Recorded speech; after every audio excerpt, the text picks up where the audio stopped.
When in 2012, Benhurst was evaluated as a requiring improvement school by Ofsted. That's the people that come in and grade the schools and say how good or not you are. The morale across the school was really, really low. Teachers felt that they were working incredibly hard, but were not achieving the results that they needed. I'll pop that back up there. It was very difficult for anyone to find enthusiasm and just to get that greatness out of the children, because the teachers had really kind of hit rock bottom. However, in September 2013, we got a new head teacher, and he appointed me as computing coordinator at that time. You can see what our classrooms actually looked like then. We literally had a board, we had some blinds that you had to roll up and down, and a projector hanging from the ceiling. It was not good, it was not easy to teach with, and whilst we did our absolute best with it, it really didn't aid us at all. So the head teacher agreed that I could start to look into getting some new technology for the school. We had a clear vision to move forward. I therefore went out, I explored, I visited lots and lots of different schools within the area, within London. I went to the trade shows, I spoke to people, I saw children using the technology, and my decision, I'm very glad to say, was to go with SMART. We at that time went for SMART projectors in each classroom, simply because teachers were more used to using projectors. It was a halfway step, but we wanted most of all the technology, the software that went with it. The teachers absolutely welcomed this with open arms.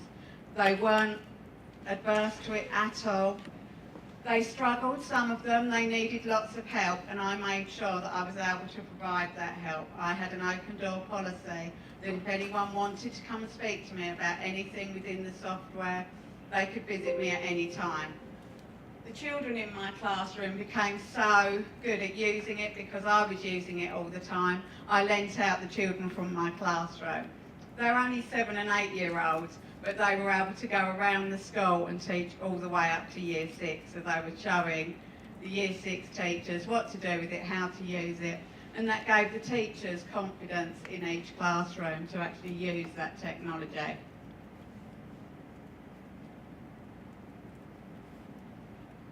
I decided that I then, at that point, wanted to learn more, to build up my own skills. So I then went forward to becoming a SMART Exemplary Educator, SMART AMP Champ, SMART Captain, and eventually a SMART Certified Education Trainer. I thought that it was important that I get my continued professional development to the highest level that I could, because only once you're confident yourself 100% in using the technology can you then impart that knowledge to somebody else. If you're unsure when you're standing there, then you're not going to instill confidence in the others.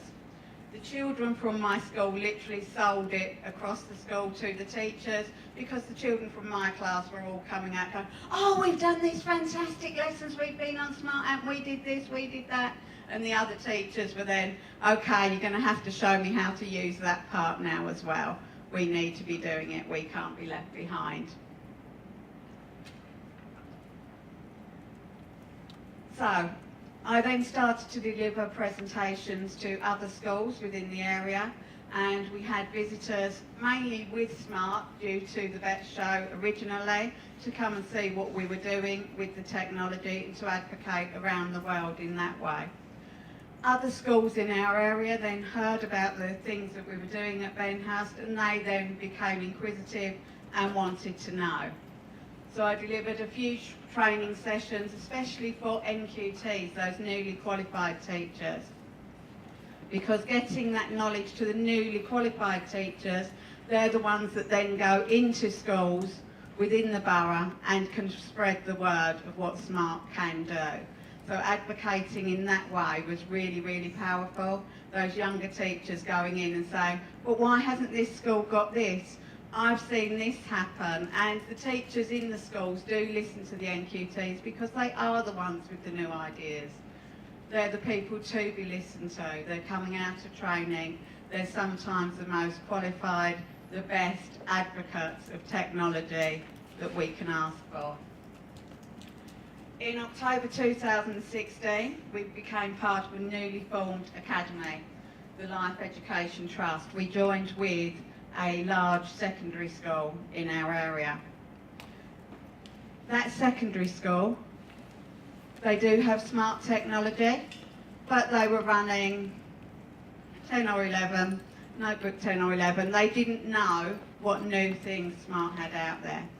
So I said, come down, see what we're using, see what we do. You have the boards. Yes, they're older boards, but you have the boards. You can still use the software on it. They were absolutely amazed by what Smart can now do. The lab activities, Smart AMP, the ways in which they could use that. So I demonstrated to their level in the way they could go forward in using it, and that's still a work in progress at the moment with the secondary school part of the academy.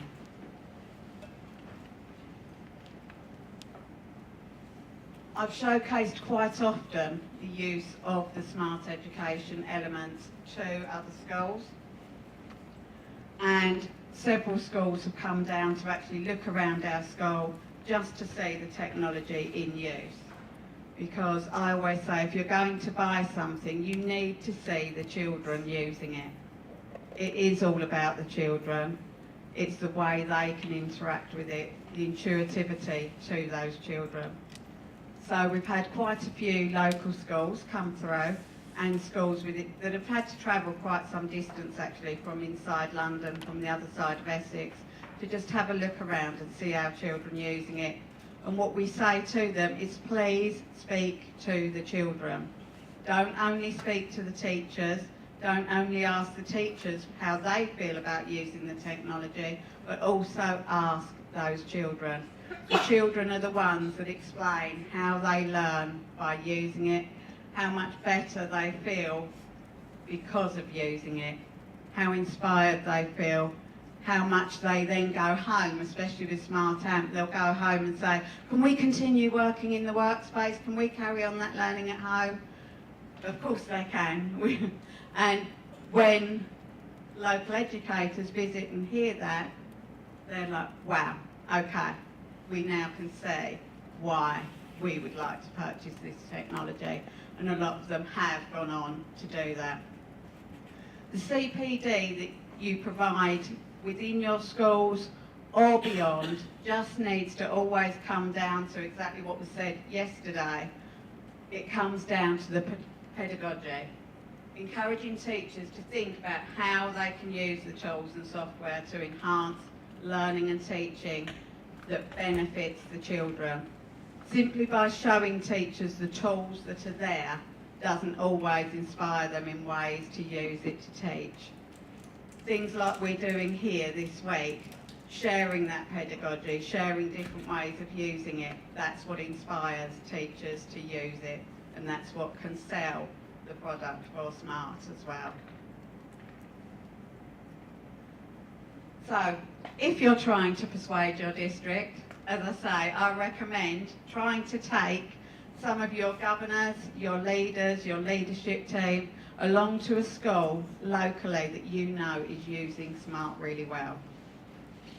Because if they go in there and they actually see it in operation, then your leadership team will actually want it. If you simply stand there saying how wonderful it is, how good it is, they won't always listen quite so deeply, and they won't actually accept that they need to spend that amount of money. Okay, they need to see what the product is going to do for the school's results, how it is going to inspire the children, and how that's going to impact on the school's actual outcomes and results. Locally, try putting together a pedagogy sharing content creation session. Invite some local teachers in. Whatever age groups they're teaching, you can mix it up. Teaching maths is teaching maths. Yes, it gets harder and harder, but the actual processes that you're putting in there are the same. You can decide on different ways to work together and actually think, yeah, we can come up with this. A little bit like when we're doing the hackathons, a small idea grows into a bigger idea, grows into a bigger idea. If you've got a group of teachers, you can create some fantastic resources that you can then just adapt to your age group of children. As Cs, we know how amazing smart hardware and software is and the impact that it can have upon learning and teaching. I feel passionate that what we need to do is to get that word out there. We need more teachers to realise just how intuitive and innovative the smart technology now is. It always has been, but it is getting better and better and better, and it is just so amazing. The creativity, collaboration, communication, critical thinking and growth mindset are the tools that the children need to succeed. By using smart technology, we can build that up in all of them. To be an outstanding teacher, you need to have a vision. Never put a ceiling on what you perceive a child to be capable of. Give children guidance, encouragement and the skills to help them fly. And I think by using smart technology, you can do that. Everybody in this room, we're all wonderful teachers. We all know what we can do with smart, but we need to really spread that because we are all passionate about the children.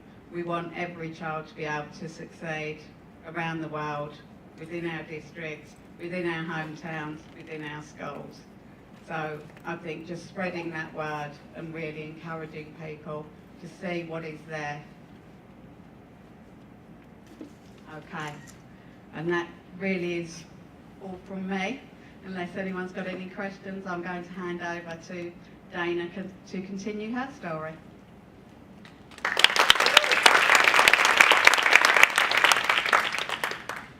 Good morning. Good morning. How's everyone doing today? Good. Yeah. Okay. A little tired, maybe. Okay. My name is Dana Gropper.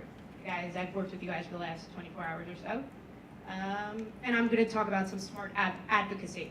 So, this past year, I was given the privilege to start a new position in Liberty, New York, which is about 2 hours north of the city.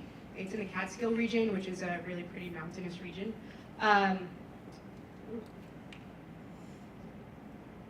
And just a little information about us. So we have about 1,700 kids in the district, so we're pretty small. Sorry about that. Please tell me if I'm going too fast. So we're a pretty small school district in New York. We have a high Hispanic population. We're Title I. So for those of you, I guess outside the United States, they might not have Title I. Title I is an area with a lot of low-income families, and a lot of free and reduced lunch as well. We have 3 schools, an elementary, which is pre-K to 4th. We have a middle, 5th through 8th, and a high school, 9th through 12th. Prior to starting in this position, the district already had purchased the SLS. So coming in, they had told me that we purchased SLS for 2016-2017. So that was really exciting to me. However, in purchasing it, they also decided that they were not going to go with smart boards. They had decided, so this is pretty much what we had. These 600 series boards were the 2 different types we'd see in our district. And instead, they decided to go with In Focus, which looks beautiful on this picture over here. But let me tell you, it's not so efficiently, it's not easily and efficiently used when using the SLS, especially when it comes to Smart Ink. And that's the big draw to Smart when you are purchasing the SLS, is having the ability to ink easily and being able to manipulate and work with the board itself. So using In Focus, the other things I didn't like about the board, they weren't as sensitive to the touch. They didn't have that silk feeling like you do on the smart boards. And I actually had teachers complaining about getting blisters on their fingers and I asked her to please send me the picture, and she refused to send me the picture of a blister on her finger. But she would get blisters on her fingers from inking on the board. So that was main reasons why I could not do In Focus. So now I have to decide figure out how do I get SMART back into our schools, the hardware back into our schools when we're already using the software. Mind you, most of our teachers are not using SMART Notebook or any of the SLS suite to the best of its capability. So pretty much using SMART Notebook as a presentation software as opposed to an interactive, collaborative use. So, although the decision was made by my superior to go for In Focus, no orders had actually been placed. We had about 10 in the district at this point, and it was replacing our projector boards that have already died. So first I had to find out why the district went for the SLS but not with the SMART boards. And as you probably would guess, it was a financial reason. In Focus had an amazing special for a board that we purchased into. And I'm going to go over something also with certain companies that I found that they were slightly dishonest with their information that they were giving out, but I'll go into that into a little more detail in a few minutes. So step 2 was my teacher buy-in. So I asked a couple of teachers to tell me why they started using SLS. So I used cooperative learning where students were asked an inquiry-based question. Each student added their own evidence and commented on other students' points. As students continued to share evidence, it made it easier to answer the shared inquiry. That's by a 3rd and 4th grade teacher. She pulls out gifted students, and first time she had used it. I had a 7th grade math teacher, Jen Nystrom. Monsters kept them interested in the topic being taught. I think the children liked the fun, interactive part combined with the use of technology. So again, Jen Nystrom, right over here, I like to call her my technophobe. She wanted nothing to do with technology. A math teacher wanted to just use pencil and paper. So for some reason, I latched onto her and I'm like, I'm going to teach you. And I sat with her and we worked on stuff.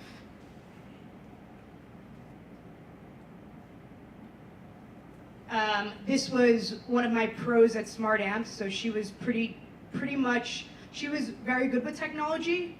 I sat with her for about an hour, taught her Smart Amp, went into her classroom to just be there as a coach with her, and I'm actually going to show you a video in a second, but I used Smart Amp for homework every night.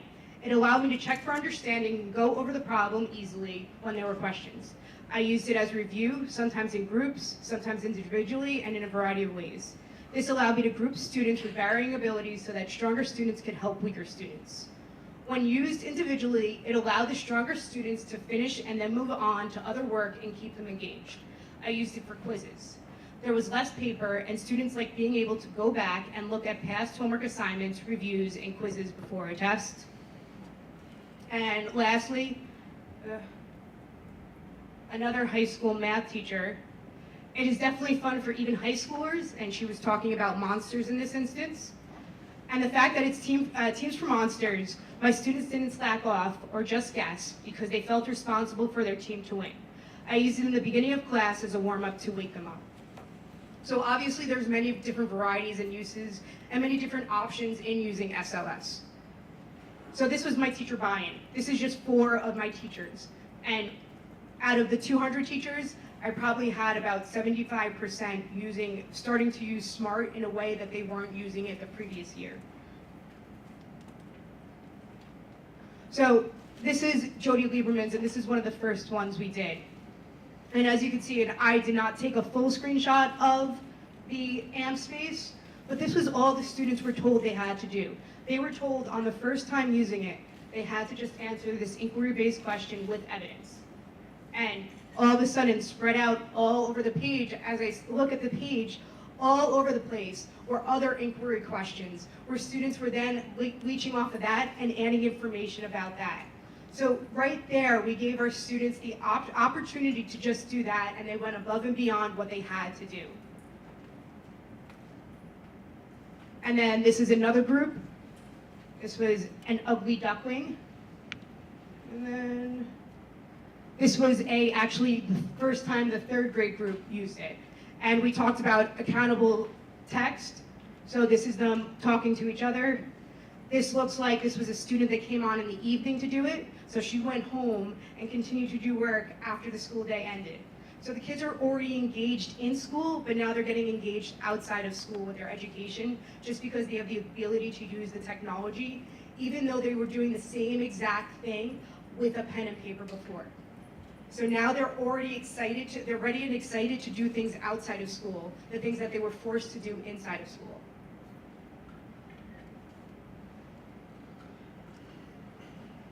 I also sent out newsletters to my school district. And again, it's to get teachers excited about the technology that we have there, inform teachers about the technology that we have. So hopefully it will work. We're gonna expand.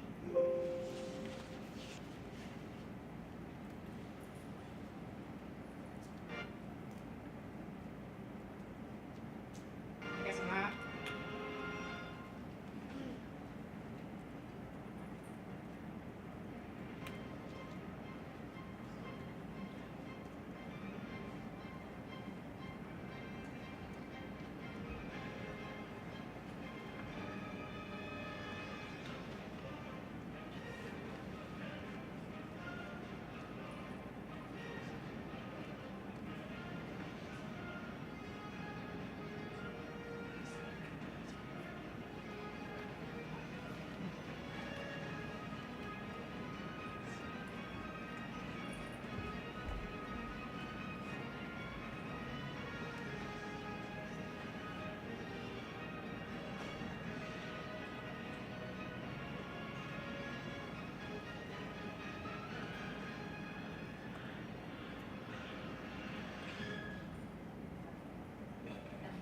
So after that little video I sent out, I got a lot of emails about two different things.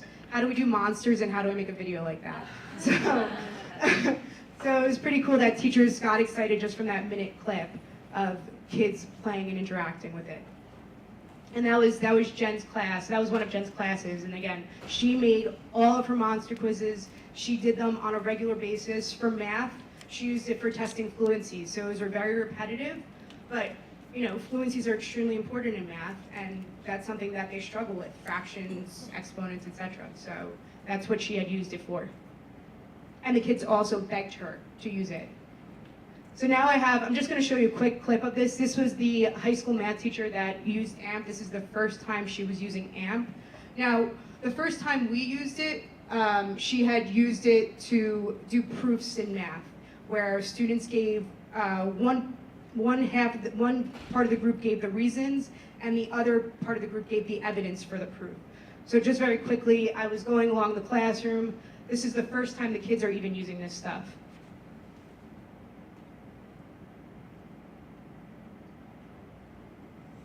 And I don't even know if the volume is on, but it's super quiet in the class. They weren't talking. I did hear it before.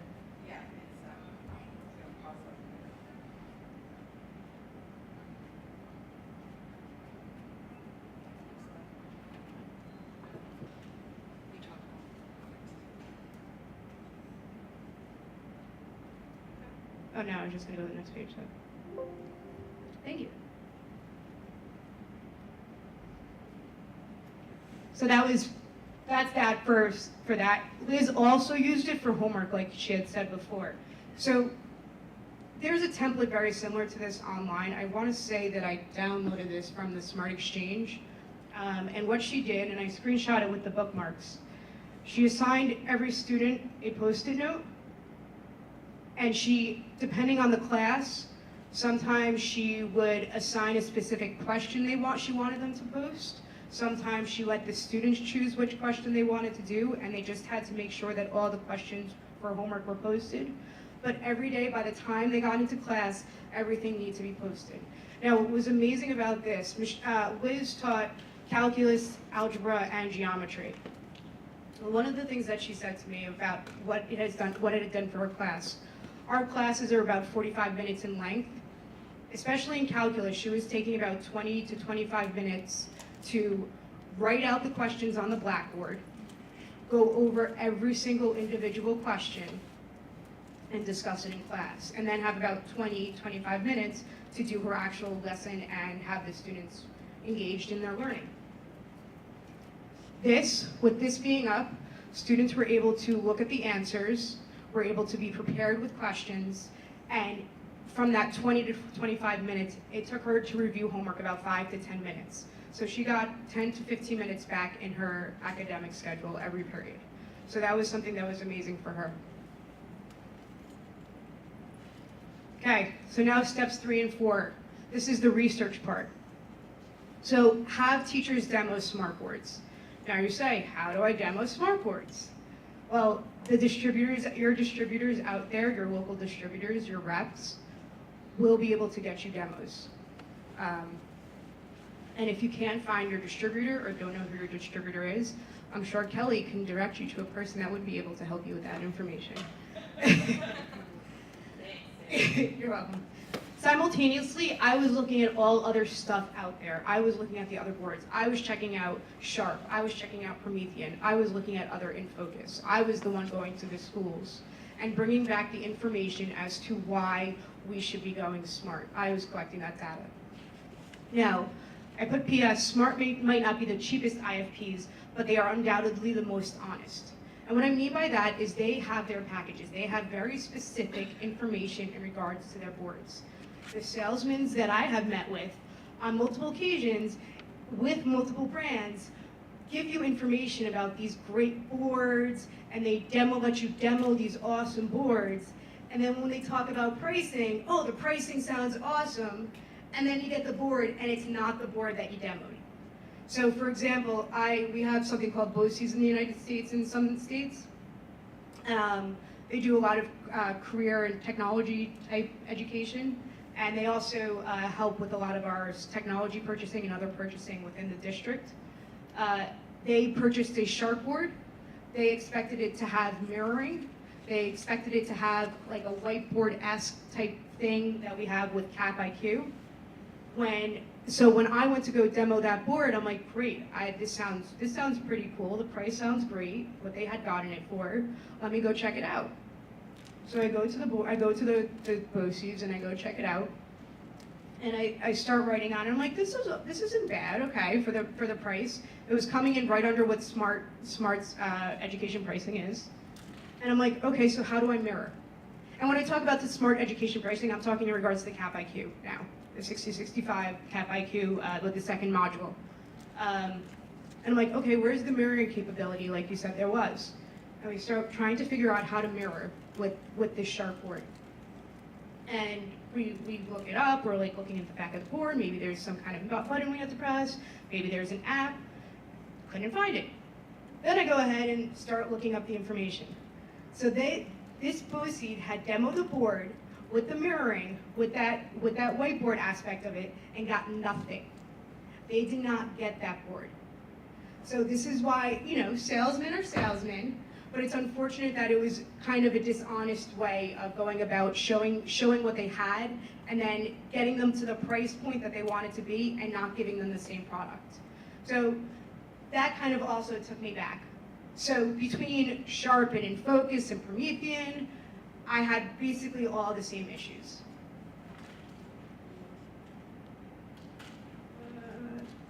The other thing that was really cool about this has nothing to do with SMART, I just wanted to show you guys. So when our distributors came to show us the demo boards, they also brought with them this really cool robot. So the reason I'm showing this to you, because this is a bunch of second graders that coded this robot to do this.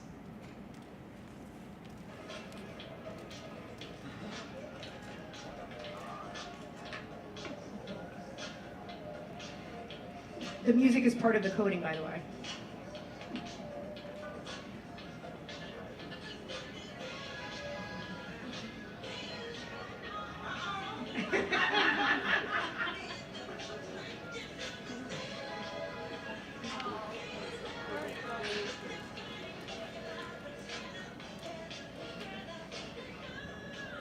That was written by a bunch of sixth graders. Oh, I'm sorry, 6th graders. So I thought that was really cool. So not only can these technology companies that are distributing boards show you just smart boards, they can also bring other cool stuff to your school as well, where we also started doing some coding with robots eventually throughout the year after seeing this guy. Not him, he was very expensive. Okay, step 5, getting the feedback about the smart boards from your guinea pigs. So once we had the demos, my teachers were like, I don't want anything but this. I had one demo in our middle school and our high school. We split it, we did half and half. And I had one demo in the elementary school. So my job is to not only train teachers and teach best practices, but it's also to advocate for those teachers. I had already listed many reasons from a teacher's perspective why SMART was better. The efficiency, the ease of use, the ability to be able to use the SLS software a lot easier with the board. The ease of use with going from a whiteboard back to your computer.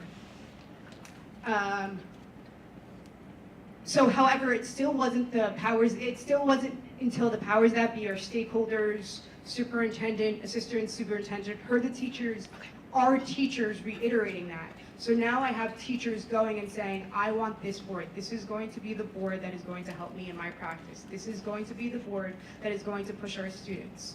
It's not necessarily about the board, it is about the software, but this is again the ease of use and to make your practice more efficient. So the outcomes and learnings from this experience. We closed the school year purchasing 32 CAP IQs, which literally took up my office. I was kicked out of my office. I had to find a new place. Upon filing the paperwork for our Smart Schools Bond, which is a grant that we're able to apply for, and it's not actually related to SMART, we will be purchasing another 80, and around the winter we should be getting them.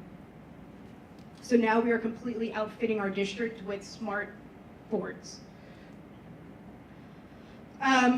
The finding is the money is there, even when they say it's not. It's just figuring out either how to allocate that money budget-wise into that portion of the budget and or finding grants or other funding. It's out there. It's not necessarily, there's tons of technology grants. I was fortunate enough to not have to apply for any on a personal level because we had the money allocated in our budget for it. Because one of our drives in our district is for the use of technology in engaging our students. So they had specifically allocated money for technology. But on a side note, in American schools, textbook money can also be used for technology. Just throwing that out there. And in conclusion, SLS is the key. It was showing our teachers the efficiency of use between the programming itself and the board, which made our technophobes want to actually use the computer, use their technology, and made the seasoned pros to want to go bigger in our technology. And SLS is what started making the magic happen. That's it. Are there any questions?